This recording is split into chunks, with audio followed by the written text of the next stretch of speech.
ARY news کو جس طرح سے بند کیا گیا اسٹیٹ کی طرف سے، پیمرا کو آرڈرز جاری کیے گئے، یہ کس قسم کا ہتھ کنڈا ہے اور کیوں کیا جا رہا ہے؟ اس وقت چیئرمین PTI عمران خان ہمارے ساتھ موجود ہیں، ان سے بات کرتے ہیں۔ خان صاحب، ARY نیوز یہ پہلی دفعہ نہیں ہے، جب PTI کی میسو کوریج ہوتی ہے یا جب سچ سامنے آتا ہے ARY نیوز کو بند کیا جاتا ہے، کیا کہیں گے اس معاملے پہ؟ دیکھیں، ایک جمہوریت ہے، یا تو کہنا جمہوریت نہیں ہے۔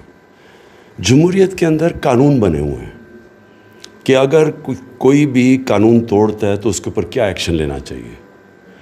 جمہوریت کے اندر یہ آپ نہیں کر سکتے کہ ایک چینل کو فیصلہ کیا کسی نے اور ایک دم بند ہو گیا، نہ کوئی شو کاز نوٹس دیا، نہ کوئی بتایا کیا وجہ ہے، ایکسپلین کرنے کا موقع نہیں دیا چینل کو بھی اور جو بول رہا تھا اس میں۔ تو پہلے تو یہ ایک جمہوری معاشرے کے اندر ایسے نہیں ہوتا۔ دوسری چیز جو شہباز گل سے کیا،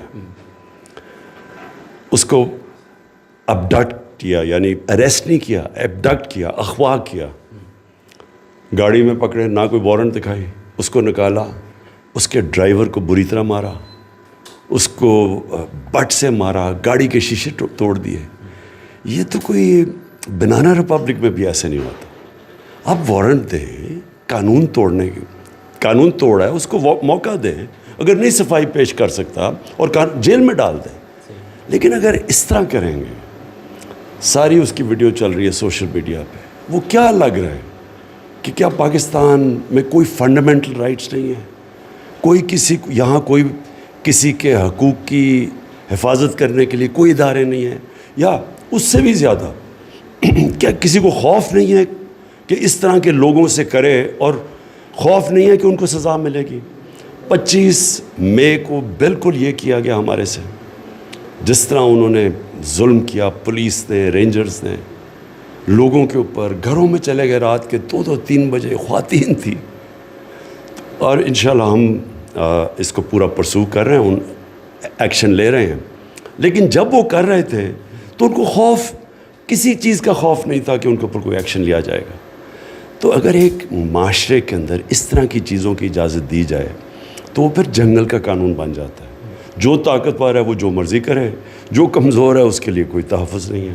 خان صاحب، آپ کے بھی ممکنہ طور پر اریسٹ کے لیے اطلاعات ہیں، لوگ بڑے پریشان ہیں، آپ کے کارکنان بڑے فکر مند ہیں، کوئی میسج دیں گے ان کو؟ دیکھیں، میں یہ بار بار ایک چیز کہہ چکا ہوں کہ یہ حقیقی آزادی کی جنگ ہے۔ اریسٹ ہونا تو چھوٹی سی چیز ہے۔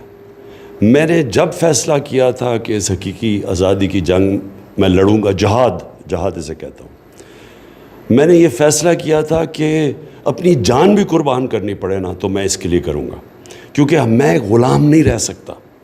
میں ایک آزاد ملک میں پیدا ہوا تھا، میرے ماں باپ اور ان کی جنریشن غلامی میں پیدا ہوئے تھے، ہم آزاد ملک میں پیدا ہوئے تھے، اور مجھے قدر تھی ہمیشہ بچپن سے کہ ہم نے اپنی آزادی کی حفاظت کرنی ہے۔ کوئی بھی قربانی دینی پڑے میں اس کے لیے تیار ہوں۔ اور آخر میں ARY کے جو اینکرز ہیں، جو رپورٹرز ہیں، جو فیلڈ میں اترے ہیں، ان کے لیے کوئی میسج اس مشکل وقت میں؟ دیکھیں،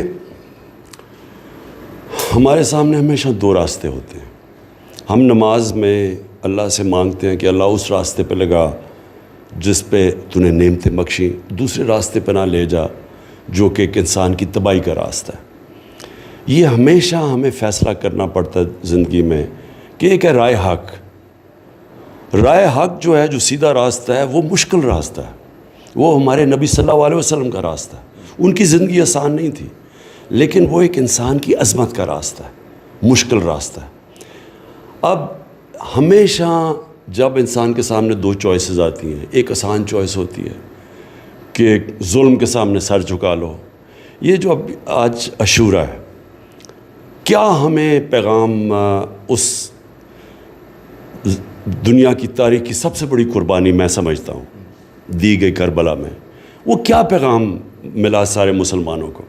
پیغام یہ ملا کہ رائے حق کے لیے ظالم کے سامنے آپ سر نہیں جھکاتے، سر کٹوا سکتے ہیں، جھکاتے نہیں ہیں، اور اس سے ایک معاشرہ زندہ ہوتا ہے۔ جب ایک معاشرہ ظلم کے سامنے جھک جاتا ہے، معاشرہ تباہ ہو جاتا ہے۔ غلاموں کی کوئی حیثیت نہیں ہے، صرف آزاد انسان، آزاد قوم، صرف آزادی ایک اونچی پرواز دیتی ہے۔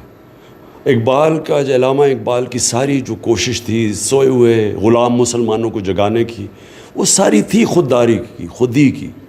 اور وہ پیغام آج سب سے زیادہ ہے کہ ایک بیرونی سازش ہوتی ہے، ایک چوروں کو اوپر مسلط کر دیا جاتا ہے. اب ہمارے پاس دو راستے دے دیتے کہ یا تو ہم اس کو قبول کر لیں اور اسی ظلم اور غلامی کے سامنے اپنا سر جھکا دیں، اور یا پھر ہم جد و جہد کریں. میرا ہمیشہ جب یہ ہوا، میں نے ہمیشہ سوچا کہ میں آئین اور قانون کے اندر رہتے ہوئے، کیونکہ میں اپنے ملک کو نقصان نہیں پہنچانا چاہتا، ایک پرامن جد و جہد کروں گا. اور یہ جد و جہد میں پھر سے کہہ رہا ہوں، جب تک میں زندہ ہوں میں کروں گا. Right, thank you.